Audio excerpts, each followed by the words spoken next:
Hey, everybody. Welcome to Kwanzaa Conversations. This is where we're going to just have some open conversations about the principles of Kwanzaa and how we practically live them out. So I'm going to say Habaragani. And I'm going to say Ujamaa, day 4. Day four, Ujamaa. We're talking about cooperative economics.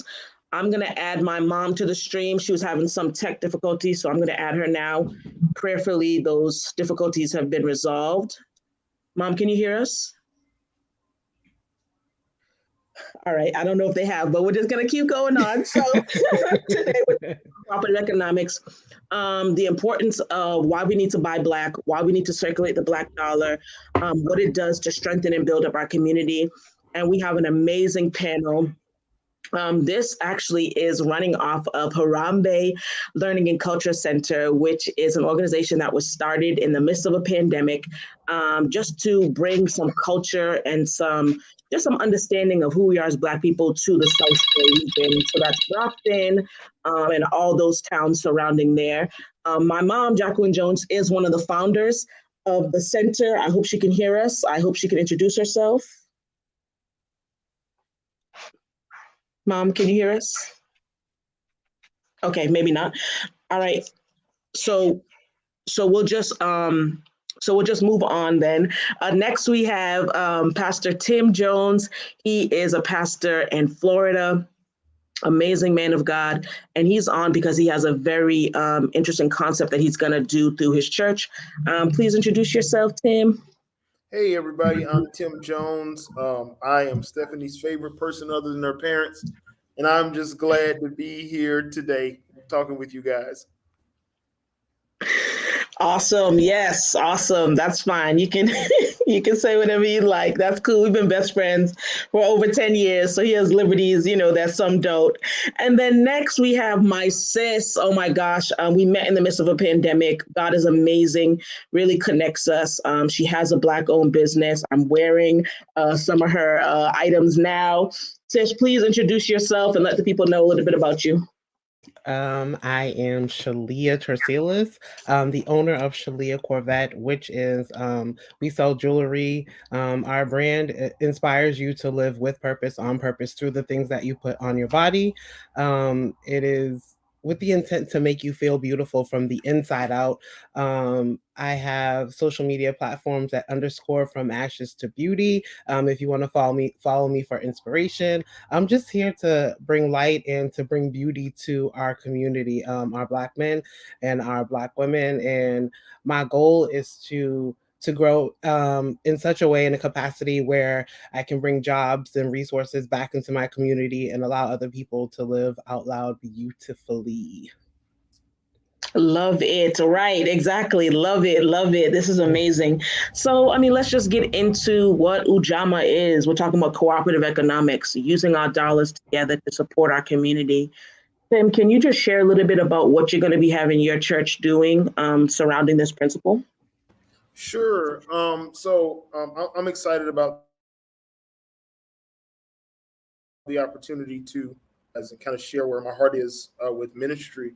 The concept comes from uh, a mentor of mine, Master Keith Moore, who says that the new big is small, and the idea is that I would say about 30 years ago, in the mid 90s to the early 2000s, Black churches had kind of shifted because of the economy to buying large buildings, right? Large sanctuary spaces. You start seeing the rise of the Black megachurch. And but what's happened now through the pandemic and probably in the past 10 years, it's crazy how culture shifts. Churches have kind of, I won't say regressed, but reverted to having smaller sanctuary spaces, but more educational and economic space. So people may build a building that's 10,000 square feet, but only 2,000 square feet of that building will be for church service, and the other 8,000 will be for community service. And so we're kind of trying to focus on that. Greater harvest is that we've started an initiative called Build a Better Us. We will begin that next year. 2022 will be the year we focus on building a better us, where we will use our money. It's going to be three things that we're going to do. Number one, we're going to conquer in the marketplace. And so that's going to involve us taking our dollars and taking all the money that we receive and start purchasing properties, specifically employ and economically revitalize our church serves the Black kind of a anti-gentrification initiative, right, to stop white people from and other communities from coming in and buying our communities away from us, but economically empowering our community where we stand.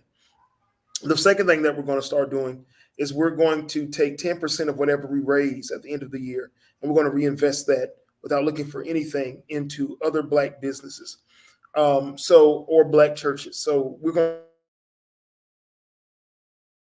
to tithe our tithe. We're going to get owned Black family operated companies. And then, of course, the other thing that we're going to be doing for the first 3 months of the year is we're going to commit to a repatriation act where every dime we spend outside of church service, is going to go into Black-owned businesses. So whether we buy our sheets, whether we buy our pillows, our bread, we're going to start researching Black-owned grocery stores and see how we can have our groceries shipped to us, our fruit, vegetables, lotions, hair care products, beauty products, whatever it is. We're even looking into any Black-owned company that makes baby products, diapers, things of that nature, feminine products. We're trying to invest our money into Black-owned businesses because what happens is other communities are able to economically stand because they repatriate, meaning they keep their dollars in their community. They do not allow their dollars to go into the Black community. They do not buy from Black-owned businesses.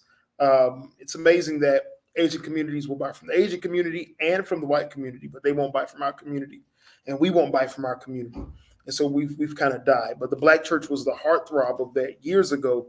That Black insurance companies and Black-owned banks and Black HBCUs, Black-owned businesses started from the Black church. They would meet in Black churches with the pastor there and the congregation there, and that's how we revitalized our community.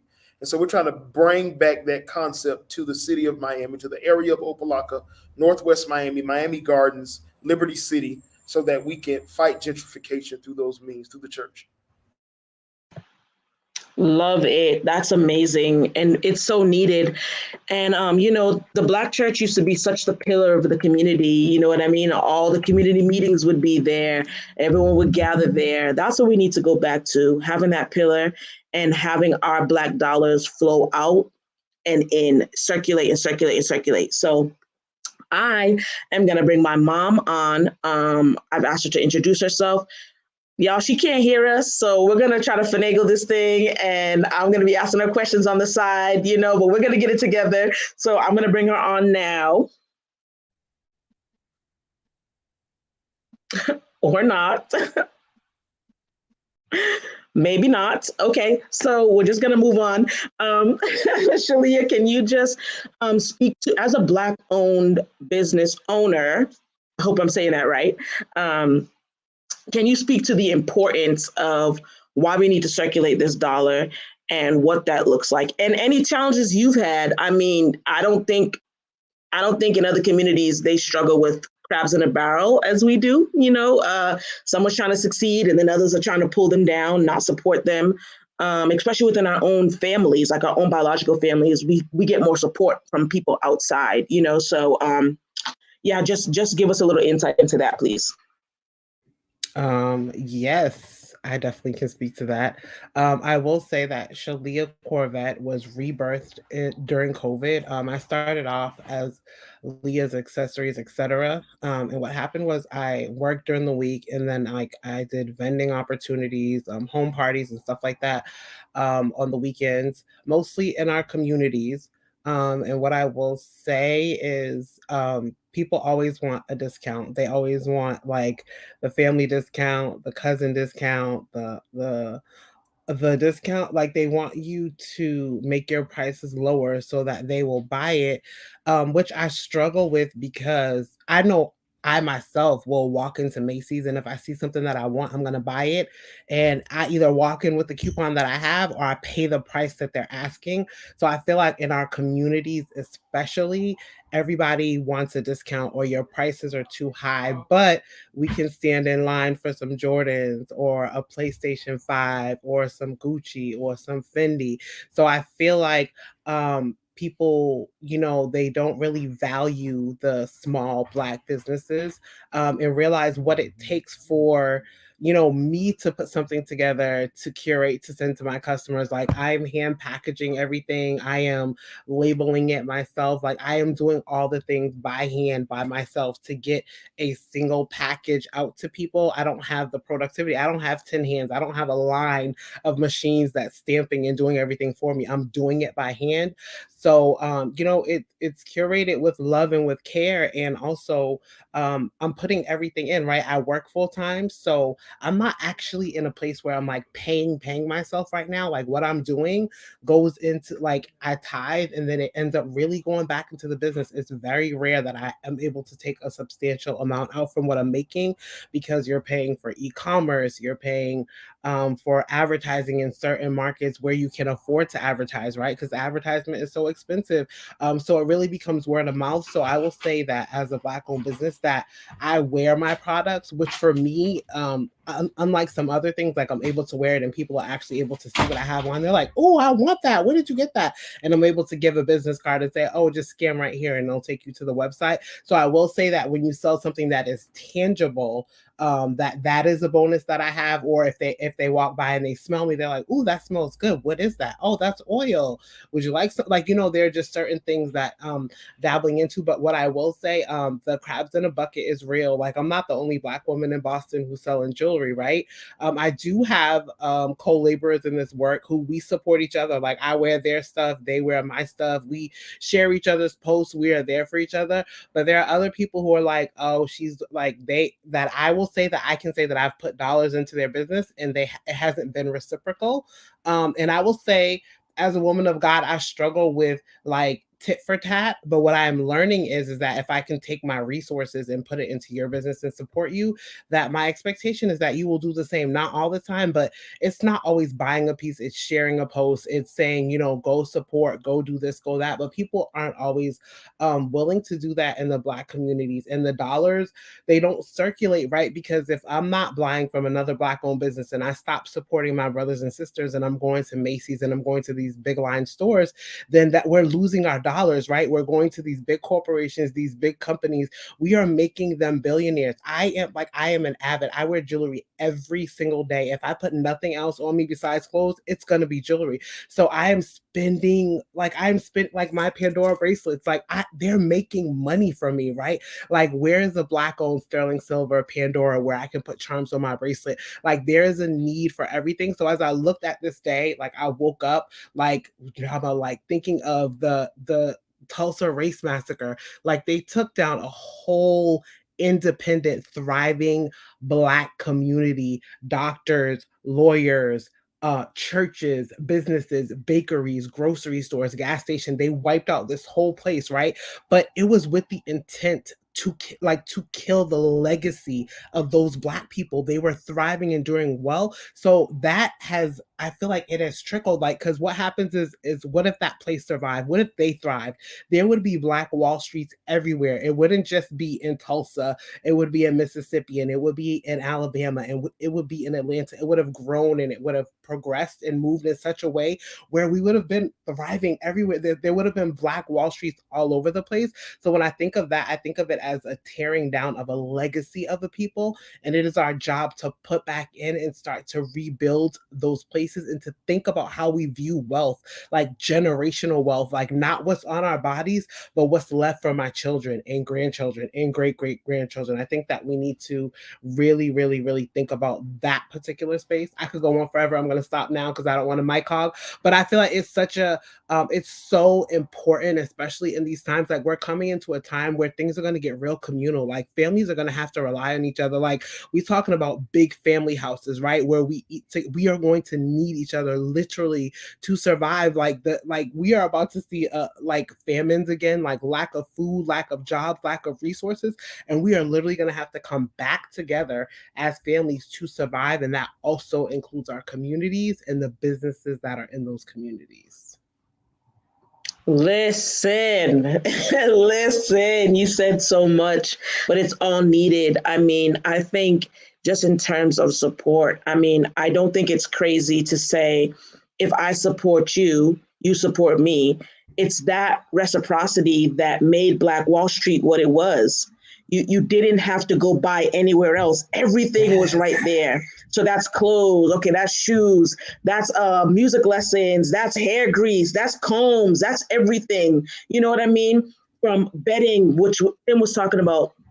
He was telling me that him and his wife Dominique, they even buy black owned business who sell sheets, and it's like, yeah, like everything we have. I guess the issue is that we don't have the resources. So I'm thinking like we need like a Black owned Amazon, like where you can just go and drop down and say, okay, I want this, I have this, and let's do this. The lack of support is very discouraging though, because, you know, it's like you can have the intention to do it, but without the resources, yeah, we do end up going to a Samsung or, you know, a Pandora to get what we need because there's certain things that happen. Tim, can you speak to just that? I guess it's a spirit of support, you know what I mean, or lack thereof. It goes everywhere. We see that, you know, in church. We see that on our jobs, in our families. Speak to that level of support that's needed, and really how detrimental it is when we don't get it. Yeah. So we have to begin to build supportive ecosystems in our communities. All right. So I think one of those things is that uh, look at the pandemic and how disproportionately affected Black-owned businesses have been. You just heard Shalia speaking about how hard it is to find the support, and then also the absence of the recirculation of the Black dollar into our community. So I think we always say, you know, we got to find resolution, but there is resolution. The first level of resolution to that is going to be a certain level of accountability. Black people have to be comfortable with correcting each other, um, and saying, "Hey, listen, don't buy that. Okay, don't spend your money on that." Um, for instance, Shalia, I was just telling Steph yesterday. We found, I don't know if you guys heard of the Black Bread Company, but there is a company owned by three Black brothers in Chicago, and they make bread. And so, yes, to get that bread shipped to me, to eat that bread, the loaf of bread costs $8. It's going to cost some money to get to me, but I'm going to spend that $8 on that bread because I know that's going to feed Black mouths. I know that's going to feed a Black family. I know that's going to put dollars into the pockets of Black men and women, their wives, their children. That's going to create a level of generational wealth. It's the same thing about our church. On a religious level, right? So I was telling Stephanie yesterday, I don't know how Greater Harvest has been doing it, other than God and faith. But every month we have been able to successfully, without food stamps, without donations from any major organization, but from in-house, a small church of less than 100 people, of less than 70 people, a church of 40 to 50 people have been able to feed with thousands of dollars worth of food people who are homeless, people who are less fortunate, low-income families, provide blankets for the winter, sheets, raincoats, feminine care products for women. We've been able to do this: socks, toothpaste, mouthwash, face masks. We have been doing this, and it comes from people buying into the vision of the church, right? I think that a lot of godlessness, if I can speak freely, has led to a lot of carelessness for our community. And so when there are so many liberal views and progressive views about faith and a lack of trust in the government, a lack of trust in the church, that leads to a lack of trust into one another.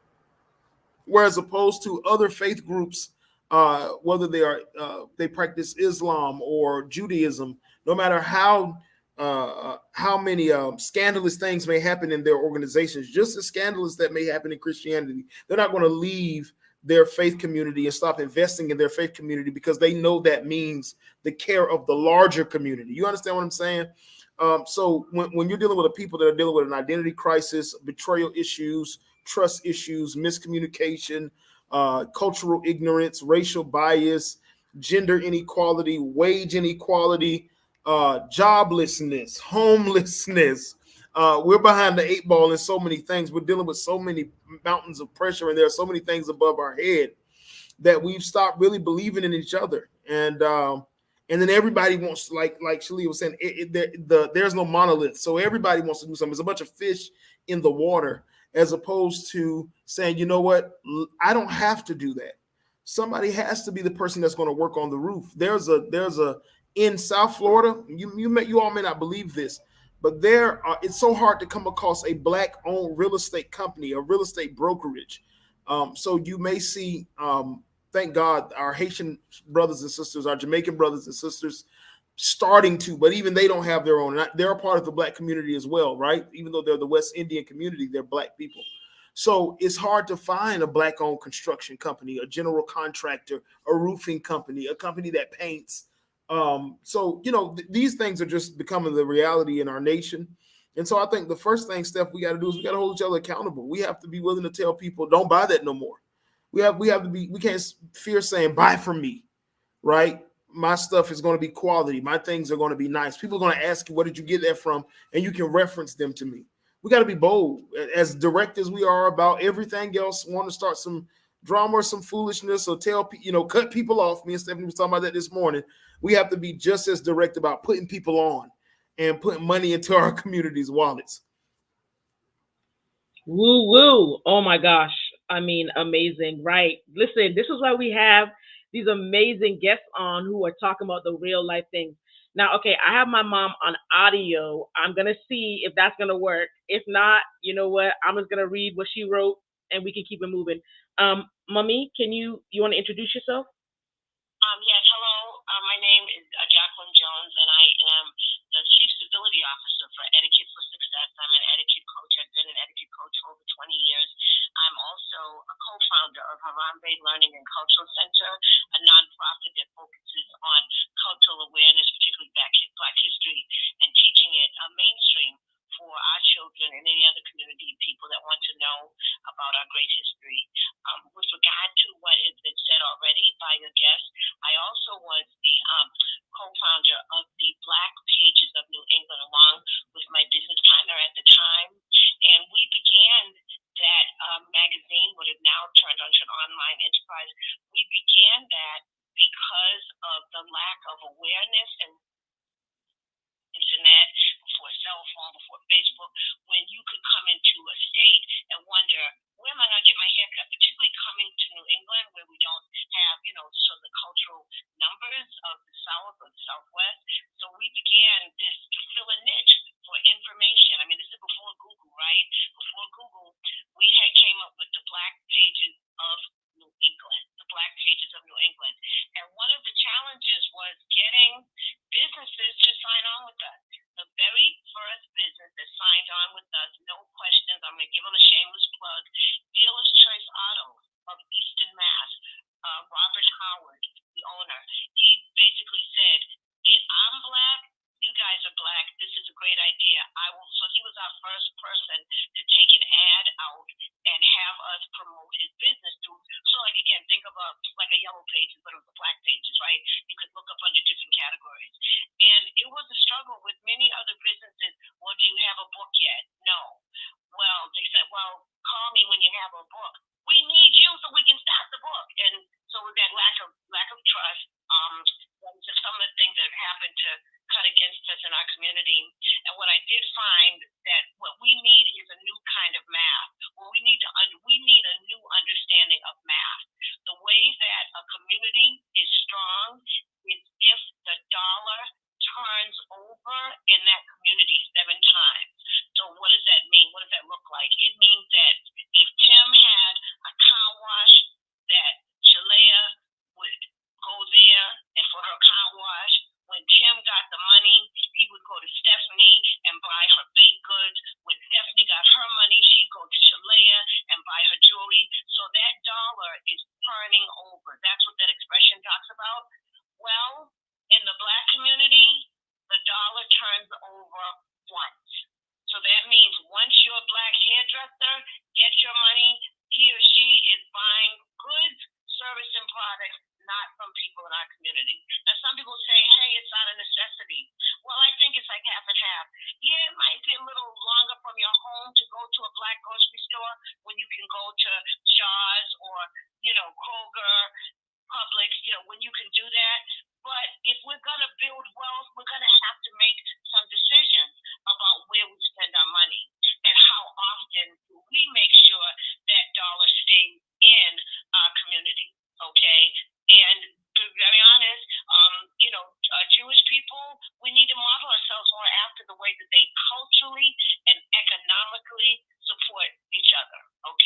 we sometimes get caught into long-term feuds, grudges. My grandmother didn't like her grandmother, Right. and then don't look at how we can work together. So we have to get past that so to make our community strong. And I'll just comment lastly about the Tulsa, the efforts. We're praying for the success this time of the people that are looking to get reparations for the Tulsa victims, because that's a victory for all of us. We do not know, we will never know what the economic impact that we suffered as a community, even if we didn't live in Tulsa. Tulsa was considered Black Wall Street. Just like Wall Street exists in New York on Madison Avenue, it is the cultural, the financial center, essentially of the world. Okay, DC is the capital of the United States, but New York is the capital of the world, right? So let's just say, just like we all know about Madison Avenue, Tulsa, Oklahoma, at the time before it was bombed and charred by jealous whites, it was the Wall Street for the Black community. You could go to Tulsa. Blacks were going to Tulsa to make their economic, to state their economic claims, similar to the gold rush. They were going. People were flocking to Tulsa. It had that pull.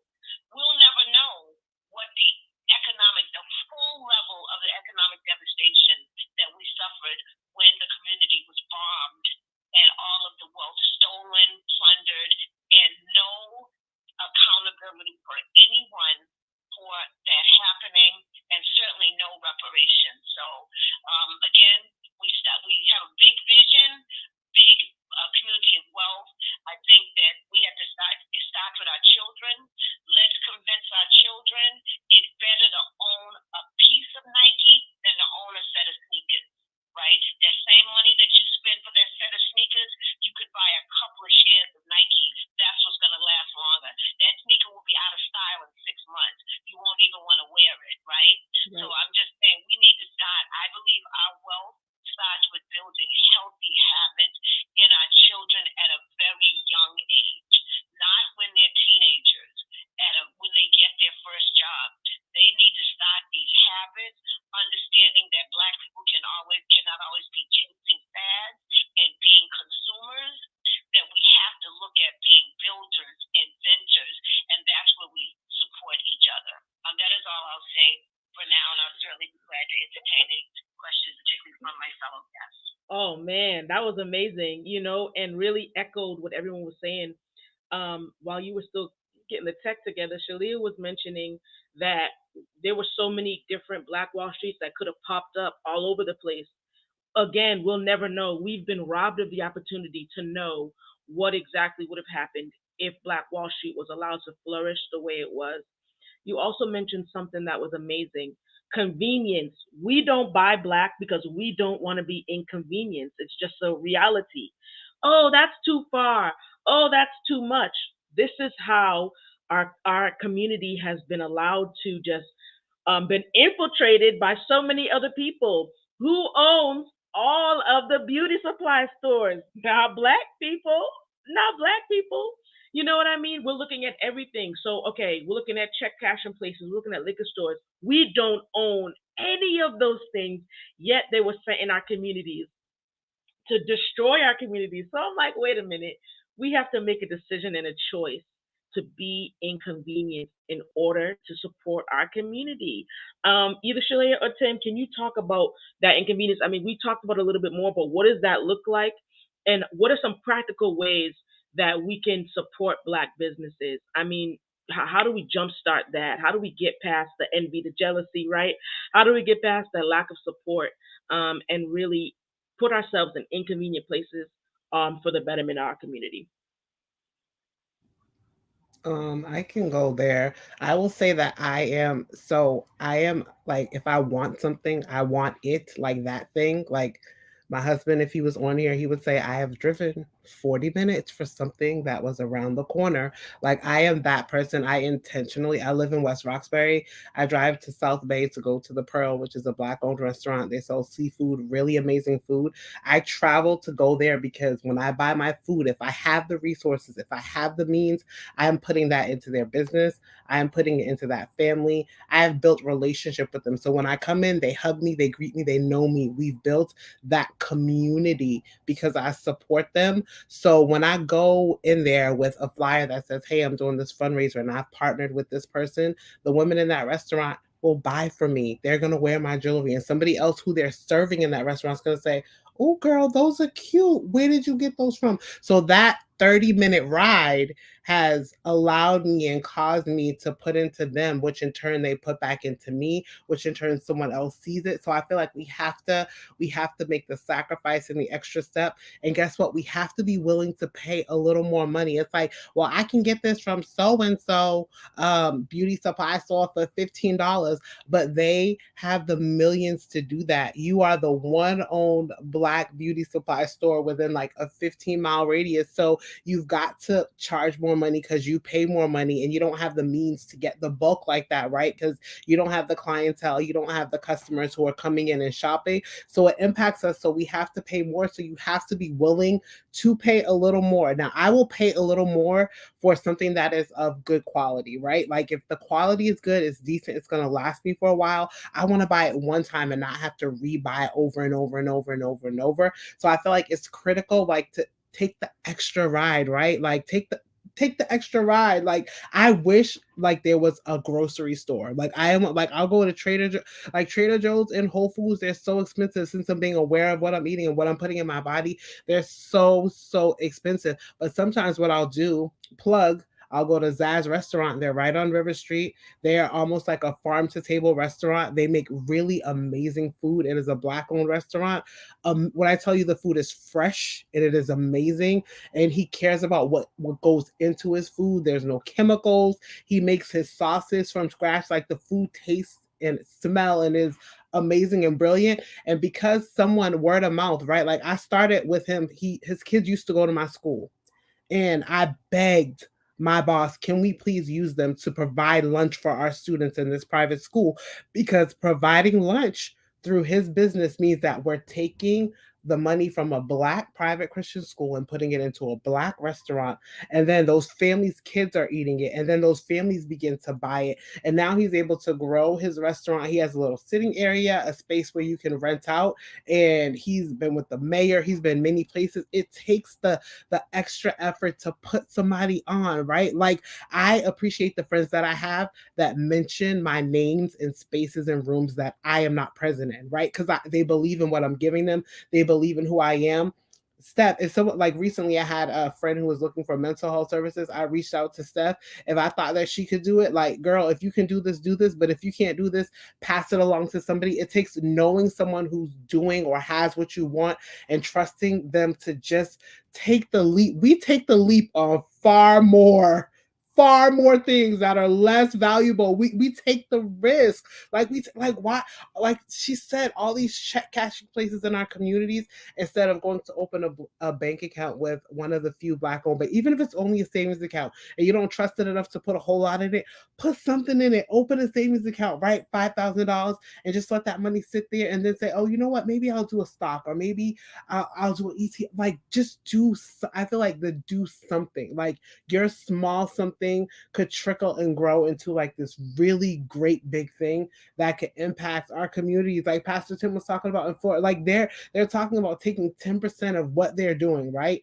That maybe the little bit that they're doing and putting it back into, like they're making the intentional effort, the thought beforehand to take this and put it back into a Black owned business or a Black owned space, right? They're taking what they have minimally and definitely just putting it out there, like, hey, let me do this, let me help these people. Like all it takes is one to say, I want to help you. All it takes is for me to see Pastor Tim's flyer and what he's doing all the way in Florida, for somebody here in Boston to be like, you know what, I'm not down there, but let me send $100 because that could help with it. You see, like that one small thing. I think we're always thinking so big that we minimize how a small act of support could go a far way and a long way. Like just do that small thing. Like I would say to our Black community, do the small thing. Buy the earrings, buy the t-shirt, buy the candle, buy the soap, buy the oil, set up an appointment with the therapist. If I know a Black mental health caregiver or provider, my Blue Cross Blue Shield is going to do the same thing that it does with them in their office that it does at my big main hospital to that Black owned therapist who's feeding their family, who wants to buy a home, who wants to create generational wealth, and they went out on their own to open their practice. My insurance, the same insurance that works at my hospital, is working for that business if they accept that insurance. Why can't I take that step and say, hey, I'm gonna do my weekly therapist appointment with this Black woman right here because she has this practice, she has this business. I want her to grow. I want her to be successful. That's all it takes, y'all. One small thing. I would say today, if you leave with anything from me, one small thing can go so far. Boy, that's amazing. I really feel like this is the start. This is how we do it. And it is the small things. Sometimes we think we have to sow like $1 million into something. It's our small dollars, our small business that makes the thing. And I feel even from here that we are creating connections and networking with people that we might not have reached in different spaces. But it all starts with one small thing and then it explodes. Oh, you know what? I know someone who sells jewelry. Here's her website. And okay, this, that. It's just those little things, and we have to get past the mistrust that we have of each other, which was really, let's talk about that. The mistrust that we have of each other, that's why we don't support each other. We don't trust each other. Where did that stem from? If we trace it all the way back, right in slavery, we were taught not to trust each other. We were encouraged to snitch and tell on each other. Oh, who's going to be leaving? We were rewarded for telling on each other. We have to stick together. Like my mom was saying earlier, we have to model these communities who, no matter what, behind closed doors, they might be fighting around, but in front of public eye, we stick together. We are the only ones that I've really been seeing cutting up and cutting a fool with each other and not sticking together. That lets people know the weaknesses and the cracks and how to get in between each other. Tim, you want to jump in on that? And I know my mom wants to say something too. Yeah, I'm gonna say it quick so we can hear Mom. There are a couple of people watching. Arbiella McCrae, which is a friend of me and Damo. She's the wife of my friend Pastor Terrence McCrae in Miami, and Arbiella has a cosmetics line that is all natural. It's for women of all different racial backgrounds. For women of color, it's called the DT Cosmetics. And I was just thinking about how God blessed her, where she has her own space now. I was thinking about people who I went to school with. There's a company, Candles of Essence. Shalia just said it. She got her own space in the mall there in Jacksonville, and she makes candles, Black-owned business. Sister in our church, Jacqueline Jones, Pure Skin, Black-owned skincare as far as soaps and beard oil for men, which did wonders for me. For men, Black men who have, black hair, it's shaved down since I had to shave it with the Pure Skin shaving. All right. With the Pure Skin. Amen. But for instance, my little brother, Sister Tina, they sell real estate now. My brother is in the direction of becoming a realtor very soon. So that when we find out these people are doing these things, we have to plug. Now that we know that Shalia is selling jewelry, this is something that we have to perk our ears up to and know, listen, it's time for us to move forward and start investing into this now. It's time for us to be proactive. I just want to say one thing before Mom comes on. There's another issue too. We are underrepresented as a people, and I think that plays a large part in that too. Although there is a upward tick in trend of governmental and legislative representation of Blacks, it is still a very uneven representation. You got 535 people that serve in Congress, and only 59 of those people are Black, right? You have no Black governors. You've only had 3 Black governors since the creation of this nation, and one of those governors was the governor for 36 days in the 1800s, right? In Louisiana, we've only had 2 since then. And so on the state level, executively, we have no representation. We don't really see the value in voting, and the school to prison pipeline plays a role in that too, stripping rights from our young men and our young women who are locked up behind bars. And so there's no representation. We don't really have a voice. I don't know who's going to be that voice. I think social media has kind of destroyed In one sense, it's a beautiful thing and a blessing, social media is. In another sense, marketing and PR can be so detrimental to Black people because we don't do what other cultures do. When we have flaws, when they have their flaws, they talk about it amongst themselves. When we have our flaws, we want to blast it. We want to go on Shade Room. We want to tell everybody about it. We're on Larry Reed one week. We're on somebody else the next week. I mean, it's ridiculous what Black people do to one another, and get a kick out of doing that, but won't do it to other cultures. It makes no sense to me. And so I think that we need to speak truth to power about how we are represented and how we represent ourselves in social spaces too. That stuff that we think is cute, like shaking your behind or throwing some money in the air, brothers, or carrying pistols around on social media, and you 15 years old and bragging about stuff like that, it represents us in a very poor way. And so I just want to talk about that too. Mm-hmm. Yes, yes, and yes, yes to all this. Like the gems that are being dropped. I mean, this is how we live this out practically. I was just talking with my mom just before she comes. I really want to push Kwanzaa principles all year long. You know, when Dr. Malena Karenga created Kwanzaa, it wasn't just to be done from December 26th to January 1st. This is lifelong, year-long principles. So we keep these things going and we don't just support and practice Ujamaa on this one day, but this is a lifestyle. This is a culture. We don't just practice purpose or collective work and responsibility. This is something that we just have adopted in life and we do it and we move through it. So, Mom, please go ahead and share what you were going to say. Yes, I would say amen. And with Tim talking about that whole cultural, almost like our image assassination that has taken place, it has been, that's why it's called systemic. Systemic, if you think about those domino type of things that sometimes MIT students I know build, and they'll hit one domino and it's set up so the thing goes around the whole room. Once they hit that one domino, every single domino falls into place and it keeps going. It doesn't need another tap of a human hand. That's how our image and our relationship, and Stephanie touched on it, going back essentially to slavery. I mean, there was always tribal things, like even among African tribes, but that was when it came to fighting against the Europeans, like Shaka Zulu and his tribes united with other kings who maybe they had conflicts, but they united against the Europeans, right? So to that point, I know that it's structural. We have to look at ways that we can do it. So it is in the things that we hear, the things that we repeat, the jokes. I know that my dad, may God rest his soul, loved him dearly, the smartest man in the world. And Tim, I know your dad. Hopefully your children will say that about you one day. But my dad, he would tell, he only had one semester of college, but he proudly graduated from Sidewalk University.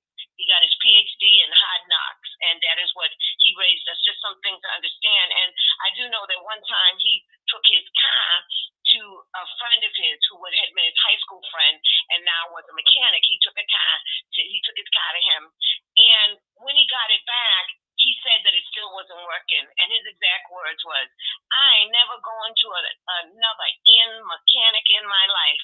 And I stopped and I said, "Now, Daddy, if the mechanic was a Fitzgerald or a McKenzie and they had messed up your car, would you say you're never going to another Irish one or never going to another white one? No, you would say that that mechanic was a bad mechanic."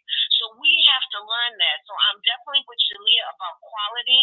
I want to pay for quality no matter who's doing it. So just because I'm going to you because you're Black, don't expect that I don't expect quality, right? But we have to know that even if I go to one Black hairdresser and she does a horrible job, I have to attribute it to her not being good, as opposed to Tim's point, getting on social media and saying, "Don't go to no Black hairdressers." You see what I'm saying? So we do that. We have to take people at who they are, at the same time supporting the best, calling out. So do a review. Pull someone aside. "Hey, so-and-so, when I went to your restaurant before, this dish tastes really good. Last time I went, not so good. I'm not sure if you got a new cook or new spices. I just want you to know." See what they say?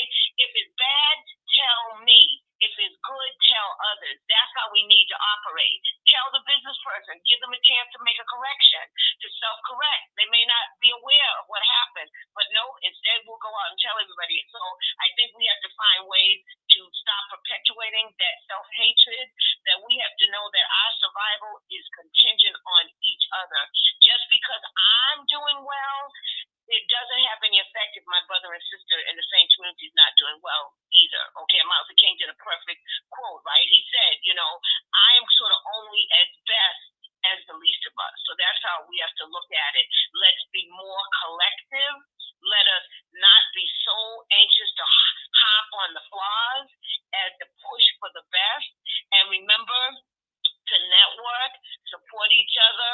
If it's jewelry, and then from jewelry, you'll turn it into buying from the bakery. The bakery now uses the money to go to the hair supply use it to support the rug cleaners. So there's a whole bunch of things. We can find a Black business for everything that we need if we are willing to look, if we're willing to be a little inconvenienced, and also if we're willing to hold quality standards that allows the business owner to self-correct if needed, or to have us move on and find another Black person, just saying that maybe that person I won't use again, but I'm not going to swear off all of my people relative to this one mishap. So we can't do it, and I think we do have to thank the pandemic. Pandemic took away a lot, but right now we're having this conversation because the pandemic technology that has been revealed and enhanced, allowing us to do so. So now I can buy something maybe from this candle maker in another state, or Tim mentioned someone in Florida that has something. See what I'm saying? So let's thank the pandemic for uniting us through technology, and yes, we'll use that technology to grow our wealth within our individual families, and that increases our whole community. Yeah, I mean, it's funny because we'll give every other business a chance. But my God, let a Black owned business mess up. Like you both are saying, like everyone's saying, we will write a bad review. I mean, we've never written a review before in our life, but we will write a bad review for them. We will tell everybody, I'm just like, what is going on? This is the mentality. We have to get down to the root of this. And I really do believe that the root of this is a trust issue. We do not trust each other. We do not trust each other to support each other. When we are able to really identify what's going on, y'all know I'm all into the mind and psych. When we're able to get down to the root and pull that thing up, I feel like that will just open up the floodgates of our support. We don't trust each other. So how do we trust each other? Just support. You just step out a little bit. If you're in a relationship, how do you trust somebody? You just start trusting them. Okay, I'm gonna give a little bit more of my heart, or in any relationship or any job. How do you trust your manager? How do you trust your coworkers? You just start little by little doing that. I'm sorry, mommy, I'm gonna jump in. A couple people are making fun of your accent or just kind of cackling and chuckling at it, because it's a very thick Boston accent. So I started mentioning when you came in one time to my school and you had to introduce my art teacher named Miss Parks, so we were able to really hear that. But that's okay. Boston strong, okay? That's our accent, and don't hate on us for it. But back to what I was saying, just having that little bit of support and throwing the little lines of support out. Okay, we're not saying you have to do a $500,000 investment, but we would do it to someone else, right? Let's look at the nonsense that happens. We will support everybody else. We will buy out someone's club. We will buy out someone's stock if it's something that we really like, but not give our own a chance. We need to take the examples. We need to take this action steps that other communities are doing this. It's not that we don't have money. Oh, baby, we have billions of dollars. We support every company. We have money. Yeah. And Tim and I were just talking about that too. Oh, we have buying power. We know how to buy. We know how to spend. How do we spend? Yeah. That I heard that if Black Americans were a nation based on our buying power, we would be the 7th wealthiest nation in the world. My God. That's insane. If we were a nation based on our buying power. That's insane. We have billions of dollars that we've spent everywhere. And unless we say that we are not going to spend it on places outside of the community, we'll still see this going on. In the pandemic, and then I'm going to throw this to either Tim or Shalea. In the pandemic, I made up my mind that I was not going to go to any more nail salons, because They're run by communities that don't like or support black people. Why would I take my hard earned black dollar and black behind, and why would I go to these businesses and say, "Oh, I'm going to support you"? But on the other end, we're talking about quality. Black owned businesses, we cannot shirk on duties. We cannot shirk on quality. If we want the support, we need to have the quality that matches. Because I did go, and I won't name them, but I did go to a black owned business to do my nails, and it just wasn't what it was. Now I didn't bash them. I didn't go bash them. Anyone wants to go support them, please do. They're just not the ones for me. I like my nails to look a certain way. I don't need my gel polish peeling up as soon as I'm walking out the door. But I want to go. I have not gone to a nail salon. My best friend is Sister Chanel. We go to our own nail salons at home because we are not going to invest any more our dollars. Is it inconvenient? Of course. How many nail salons do I pass that I want to go in? Do I support and love my community? Mommy, you said something, and then I'm moving on. When we're talking about the inconvenience, I saw the bus boycott. How inconvenienced were they that they had to walk everywhere or figure out different ways to carpool? They were inconvenienced, but what happened? They got the desired result. We have to be inconvenienced to really show that, hey, we're taking our money and we're putting it back in our community. What would happen if we put $1 billion back into the black community? My God, the possibilities are endless. We have the opportunity to do that. We can do that. It's the mindset. It's that trust and we're talking Or if about we did a nail out, if we got every black woman in the United States, yeah, to agree on such and such date not to go to a nail salon owned by people that are not black. Just do one day, but do it all on the same day so the economic impact could be felt. What would that be like? What would that Just be like? Amazing, amazing. Can I pop in on that? I can speak Mhm. specifically to that. I since I was 14 going to get manicures and working and making my money, like nails are a thing. It's a therapy for me, right? Like these are mine, they in acrylic, don't worry.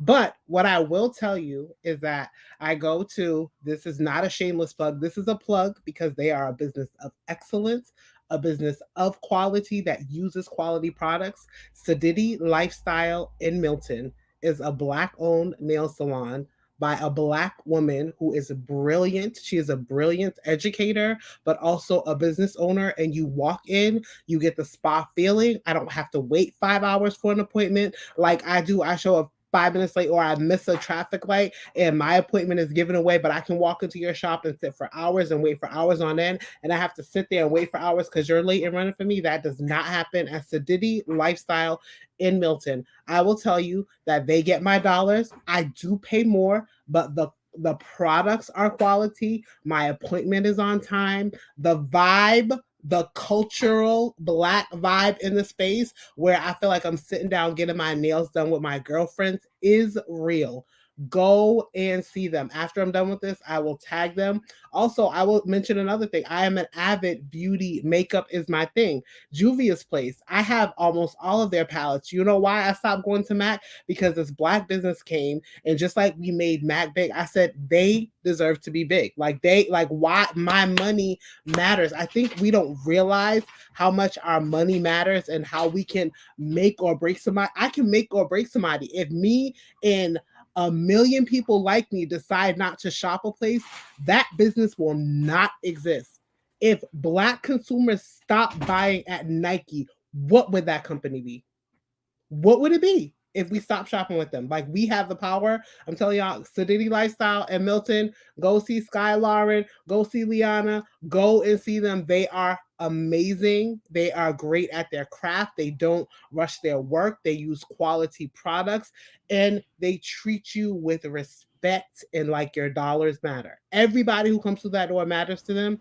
I told them I will do my nails at home before I go back to spending the money that I spend on my nails in an Asian salon. My old nail salon, I still do go for pedicures. I'll be honest with you because the pedicures are ill. But I'm about to transition. The New Year's coming. I'm really about like my dollars matter. It's important. So y'all, your dollars matter. Go support these companies. Buy their candles. Buy their makeup. Buy their clothes. especially if it's quality. It's so important to who we are and our future, the future of us, the future of our children, those who are coming. They're watching us. They're watching to see what we do with our money and how we spend it. Like they literally are watching us. They know, like they know. My nieces are 2 and 3. They watch what I'm wearing. Can you buy me that, Tati? Yes, baby. I can buy you. Go right home to my drawer and pull out what they want because they can get it from me. Like they're watching those things.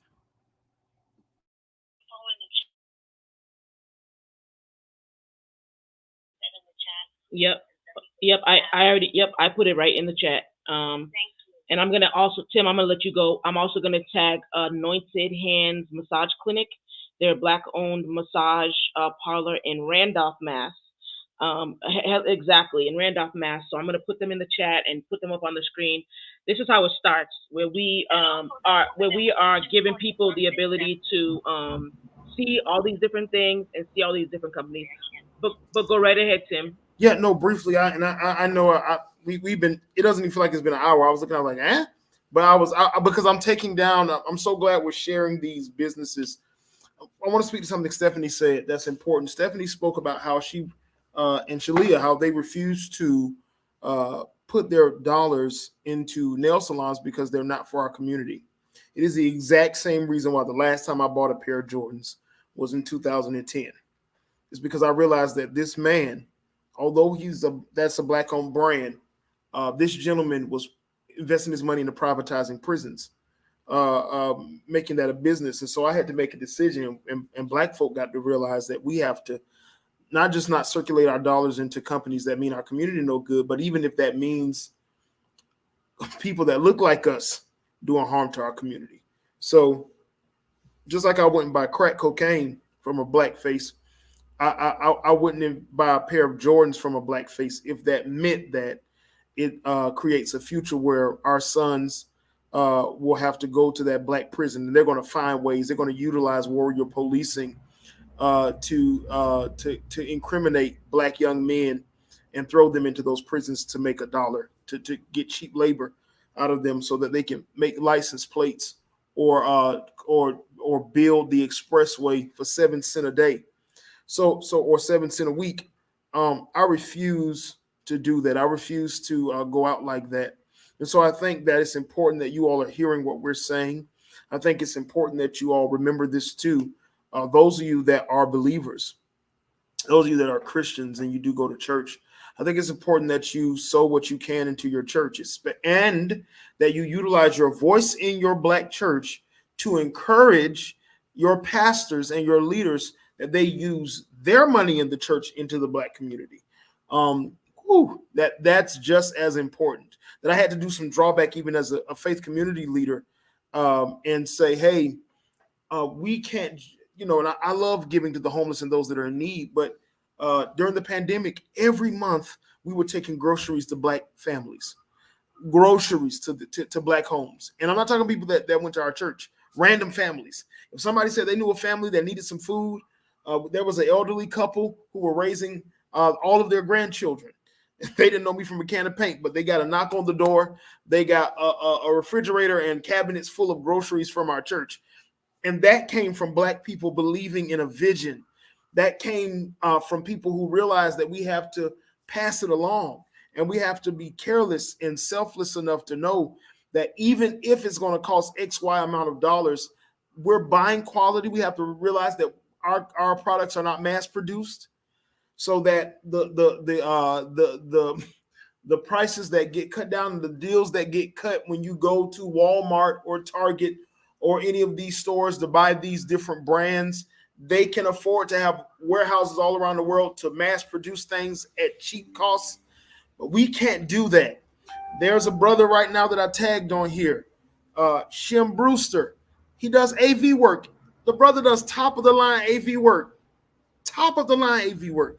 So if I'm talking about, he's done concerts, mega concerts. Matter of fact, that's Shim right there in North Carolina. He gets on a plane, he flies to you. If you're having something big, if you're bringing in some artists from out of town, this brother does that kind of work. Black-owned company, and he employs Black men.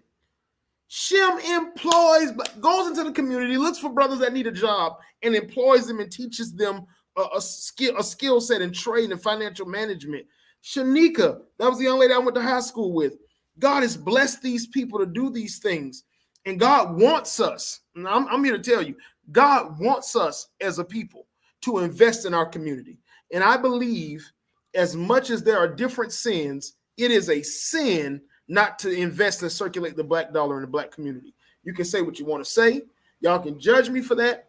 But sin means to miss the mark. And I'm telling you, for a long time, we have been missing the mark in our community by not reinvesting our dollars into our community. And it's a crying shame that nobody's preaching about it, that nobody's talking about it, that nobody's grabbing a mic. I mean, there are people out here. Let me rephrase that are doing what they can. But it's a shame that amongst millennials and some of the Gen Zers, we're not hearing that as much as our parents tried to instill that in us and our grandparents tried to instill that into us. And so thank you, Stephanie, for creating this platform that we can talk about this. We need to know about black dentists. We need to know about black practices that are owned by medical doctors who are black. We need to know whether they're from Africa or whether they're from Grenada. I don't care. We need to be aware of what they're doing so that we can take our money and put it into these businesses. And thank you for creating this platform. If you guys know any black doctors, if you guys know any black OBGYNs, this stuff is so important, man, that we have this kind of information, because it is proven statistically that when black women have higher at-risk pregnancies, but those chances are slim when they have a black doctor there and black nurses caring for them, because we know how to care for our children. Now, if you want it in the Bible, I'll give it to you. When the Hebrew women were giving birth, Pharaoh assigned midwives to them to make sure that those boys were killed. But they had some Hebrew midwives that went undercover, and they made sure that those Hebrew, y'all forgive me, those babies of color survived, and those babies of colors lived, because that was black business. And we know how to treat each other. We know how to treat our children. We know how to teach our children. That's why we need our own schools. That's why I'm glad Shalia is talking about private schools. That's why I'm encouraging my mama who went back to school and is getting ready to start her master's program so she can open up her own school for black children. That's why we ought to support LeBron James, because as much as we talk about being like Mike, LeBron opened up I Promise School for at-risk children in Cleveland and said, if you let your babies come to this school, they ain't got to pay one dime. And if they graduate from here, I will pay for their college anywhere they want to go in Ohio. If they want to go to any university in Ohio, all they got to do is go to LeBron James School and he'll pay for them to go to college. These are the people we need to be investing into and believing in. I'm going to buy me a pair of LeBrons. They might be ugly, but I'm going to buy them because that man is doing for the community. All right. You're right. I mean, it's so much bigger than, okay, how this thing's looking. We want to see the end result of our dollars. So sometimes we just throw our dollars like carelessly. No, let's map out where we're putting our dollars. I'm spending my money here on these LeBrons, knowing that when this dollar, let's look at a river. If you drop like, okay, a fish in a river, where's that fish going to go? Where's this dollar going to travel to? Is it going to be given to, like Jordans do, this privatized or all these things that hurt our community? Is it going to be given to something that will support our community? If yes, then this is the pond, this is the river, this is the lake, this is the stream that I want to put my money in. You brought up such good points. All right, we're looking at like, oh, this looks good, this looks bad. Where is this money going? What are we investing in? This is how we start.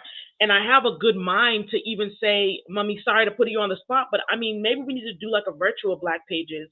And so this is something that can cross over all the states and countries, that we are putting where to get all these Black-owned businesses and how to support them. That if I'm here in Massachusetts and I know someone in Jacksonville, I can say, oh, I know this person who sells bop, bop, bop, and here, connect with them. And that's how we make those connections. It could happen. And I think with technology, it could keep live. Like, it could be somehow, you know more about that than me, Chucky, but it could somehow be something that people can add into in real time. So you just go check this site or check this platform. It's something, so it's not quite like a book directory, right? It's something like live. People, maybe just like a platform, and say, okay, if you're in, you just tab the state. And in that state, there's something. And then if you say, well, I'm visiting here, you can tab in that state. And also, and then someone sends 2 days ago might have added something else. So we need to, I think that this is what we need because to Tim's point, the fact that we now can connect through the technology, you know, we're now more global. Rarely do people just stay in their state, even if they go visit somewhere. They might have a summer home somewhere else. You know what I'm saying? I think that people are making those kind of decisions. And I think that if any of those things represent steps, we can do it. It's not impossible. I will say, although I don't have anything against LeBron James personally, but I will say just as with our entertainers as a group, like when I think of the billionaires, right? They call them trappinaires, right? The billionaires that have came, there's a gentleman, his line is called Trapato, because he talks about the money that trap artists and hip hop artists make. I would like to see more people do like what LeBron James did. I would like to see more of where Jay-Z and Beyonce, do they spend their money with Black entrepreneurs? You know what I mean? Someone paints, someone does their roof, someone does their driveway. You see what I'm saying? I just want to, I feel that we could have more of that wealth circulating if the people in our community that hold big bulks of those wealth, they would also go back in and invest in, okay? Beyonce has designer dresses. Someone might make her a dress by hand.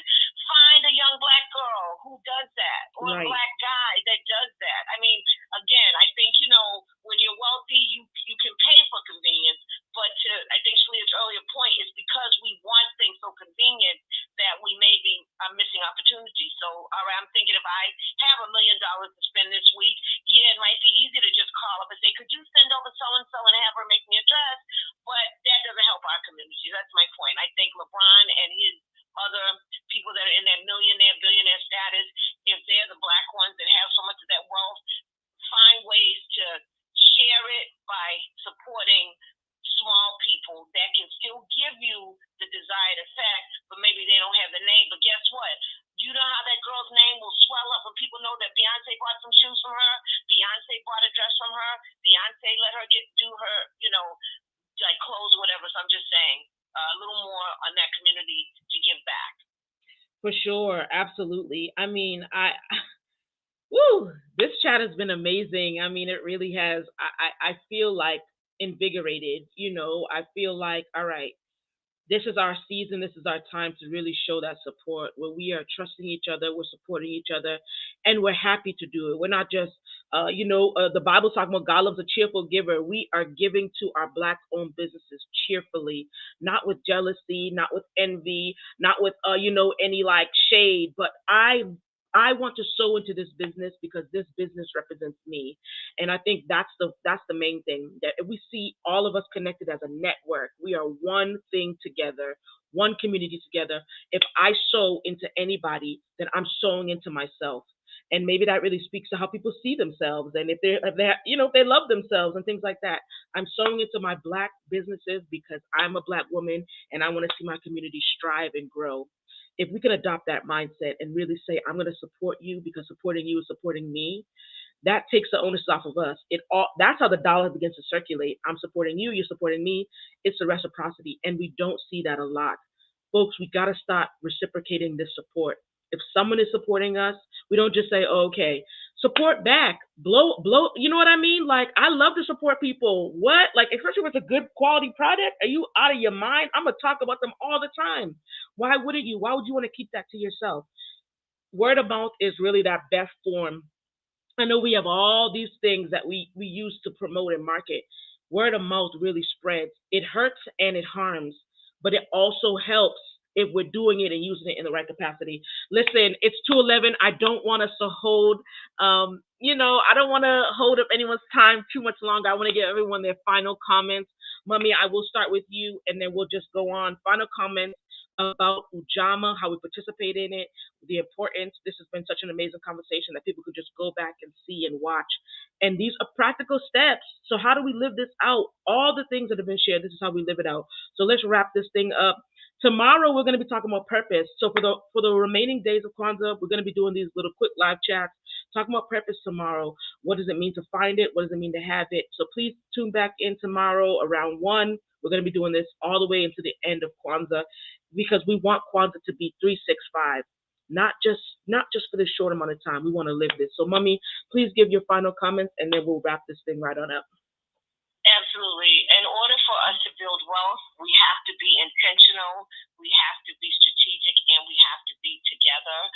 For the average white families, wealth and income is about $448 when they go against everything debt. They have black families on the average have $8. So you wonder, how did that $400 increase happen? It is systemic. We have been robbed. We have been exploited. We've been taken advantage of. But with knowledge, power, grace of God, and intention, we can build wealth one decision at a time. You cannot be a millionaire if you are not a dollionaire. So manage and be intentional, build together, stick together. We can do it. Listen, come on, Mommy. That's my mom. I'm going to brag and boast on her. She's amazing. I posted her. She has Etiquette for Success. I did post that link in the chat, and it's been on the video. So please support her. She's a life coach, amazing etiquette coach. Listen, I still put my napkin on my lap to this day. I don't care if I'm in a Burger King or I'm in an Olive Garden. Okay, those etiquette things never end. All right. Amen. Amen. All right. Shalia, please give us your final closing comments. I will say that, like I said before, one small thing can go through it goes through so many cycles. So that one small thing, and thinking of, supporting Black businesses as supporting yourself. I think, like you just said, we've forsaken the thought of community. Like I am still a very much a village person. Like my village, my people, my tribe, my crew. I cannot be successful without God and without them. Period. Like the people who tell you, oh, we ride solo, we do this. Yes, you can be independent. I need my people. I need them to support me. I need them to pray for me. I need them to rock with me so I can rock with them. Okay. That, like, when they cry, I cry, right? When they go through, I go through. We really, really have to take and adopt that community piece together. Because I feel like if we love our neighbors, go to the word, if we love our neighbors as ourselves, we truly, truly, like, a reflection of how we treat people and how we support people is what we think of ourselves and how we view and we think of ourselves. So I really think that we need to just take that small thing. Y'all drive the extra half an hour to that Black owned restaurant. Okay, wait a little longer for the handmade earrings, because people who are small business owners are doing it by themselves. They're curating. They're doing it by, y'all. I'm doing it by hand. So if I have 25 orders, I'm doing it one by one, right? There's nobody sitting with me. If my husband's not around or my mom's not around to be like, hey, can you help me package this? Like, I'm doing it by myself. So, be patient as we grow, and we're doing our, especially if we're giving you good quality and we're doing our best work. Like, just be patient and give Black businesses another chance. Don't throw them away. Try to rectify it. Like, if I send you something and you get it and it's broken, reach out to me. Although my business doesn't do refunds, we will send you a new product. Because if you received it broken and you send me a picture of it broken, I'm going to send you a new one. So allow us to correct it. Don't be so quick to throw us away and wash your hands of us and be done with us when we're trying to build and we're trying to grow and we're trying to better our community. If I grow, then I can hire an assistant, which means I'm pulling in somebody else who needs a job, who needs resources, and they're feeding their family, right? They're feeding their family. They're bringing resources and income to their family, all because you bought a couple of pair of earrings from me. Somebody else's family is eating. So if we just adopt that and remember that and think about that, I love y'all, beautiful Black people. Yes, yes, yes to all of that. Like, seriously, supporting Black owned businesses goes beyond helping, the owner of it, but you're able to hire other Black people, which creates Black jobs. Like, it's just like a domino effect. We have to get past the discarding each other just for one simple thing. It's so important that we just instill that trust in each other. Thank you so much for that. Tim, I had you go last because after you give your comments, I would like you to just pray over all Black owned businesses, and that spirit of village, community, and tribe would just be just pushed into our community, so that this can be the time that we don't miss this window of opportunity to support our community and support each other. Yeah, thank you, Stephanie. That's an honor. Let me just say this to you all. So much has been said today, and I really can't add anything to it except for Now it's time for us to not allow another year to pass us by. We have to change how we view one another, and we have to change what we're going to do with our money. And we have to pray about that, because as much as we say we want change, we don't. We have to reform the way we view each other, and we're really fighting against the enemy. And it's how racism has played. It's I call it intra-color racism, meaning how racism has pitted communities of color against each other. Uh, you may not realize this, but the reason why people from Jamaica or the Bahamas or Haiti uh, and Africa sexualize our women, view our people as violent, abrasive, ignorant, and slow, is because that's how white people have painted an image of us through the years to those other cultures. And so when they come here, they're quicker to join a white church. There's nothing wrong with that if that's where God leads you to go. I'm using it only as examples. For the wrong reasons, they may join these churches, not a spirit-led reason, but a racially charged reason. Or they may support other businesses, or they may view white being victims of white saviorism. It's because of how racism has pitted communities of color against one another. And that is a device and tool of Satan, family. And so thank you, Stephanie, for providing this. Thank you, Mom, for speaking. Thank you, Shalia, for the wisdom you all have given in this season of Kwanzaa. And let's just pray right now. Father, in the name of Jesus, the scriptures tell us plainly that we are to cast our bread upon the water and see what comes back to us. And so, Lord, today we are knowing that we are making wise decisions. We are going to start making wise choices. We thank you for creating the earth that produces the grain and the wheat from which we are able to harvest and produce businesses. And so, God, we're praying right now that the anointing that is on Aaron's head that goes all the way down to his beard, down to the very skirts of his garments, you said there is where the blessings of God's people dwell forevermore. And so, Lord, we know, just like Big Mama would go out to the clothing line years ago in the country, she would hang that wet sheet on that line, and all of the moisture would go to the bottom of the sheet. Well, Father, the people of color in this nation have been on the bottom for a long time, and it's time for us to allow the residue, for the dew, for the moisture of prosperity that rests in us to come into a place where we can rise up together and give redress, that we can solve our giving issue by solving our buying issue. Give us a mind right now for one another. Give us a mind of community and unity and tribe. Give us a mind, God, to love one another and to right now, God, walk in strength, because we can do more together than we can do separated. And so I thank you now for destroying the work of Satan that will work in our communities, causing us to be divided and to hate one another and to not believe in one another and not give one another another chance. Let repentance flow like a river. In Jesus' name we pray these blessings. Amen. Amen. Amen. Amen. Thank you so much. Amazing and awesome. So I want to just mention one last thing. Harambe Learning and Culture Center, we are having a Kwanzaa vision board party. We're going to set our year using the principles of Kwanzaa. So I can share that information out. Would love for everybody to join in on that. That's going to be right on New Year's Day at 4 p.m. This is how we want to do. This is how we want to go into 2022. Supportive, being supported, and giving our dollars to things that support our community. We are intentionally spending our money. So thank you for attending this Kwanzaa conversation. We will be back again into the end of Kwanzaa. Tomorrow's about purpose, and then we're going to be going into creativity, and finally ending with faith, which is Imani. So please join us. Thank you so much to Tim, Shalia, my mama. Y'all are amazing and awesome. Thank you so much for the gems and insight you gave. And I'm grateful that we can just go back and rewatch this and really implement some of these things that we said. This is a great way for us to end 2021 and a great way for us to just jumpstart into 2022 with full support. Thank you. Love you. You're amazing and awesome too, daughter. Thank you, mommy. Oh my gosh, stop it. Don't make me blush. Awesome. Thank you so much. Love it, love it, love it. All right. So we'll see you tomorrow at 1 p.m. Thank you so much for your support. Okay. God bless you. Bye-bye.